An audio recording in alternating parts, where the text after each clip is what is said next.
ہو سکتے. وقت کی ملکیت ممکن نہیں ہے.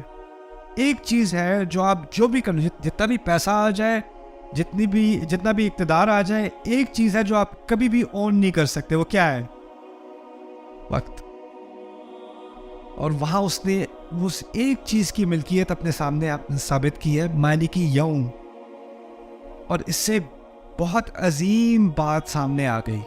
اگر میں کہوں کہ یہاں پر ایک تھیلا ہو اور میں کہوں یہ تھیلا میرا ہے, یہ تھیلا میرا ہے, یا یہ بیگ میرا ہے, تو اس بیگ کے اندر جو کچھ بھی ہے وہ بھی کس کا ہے؟ میرا ہی ہوا نا.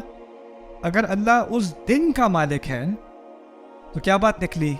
اس دن کے اندر جو کچھ بھی ہو رہا ہے اس سب کا وہ مالک ہے. اس سب کو ایکسپلین کرنے میں باقی قرآن ہے, لیکن وہ پوری بات ایک ہی محاورے میں شامل ہو گئی جب کہا مالک یوم, مالک یوم الدین. سبحان اللہ.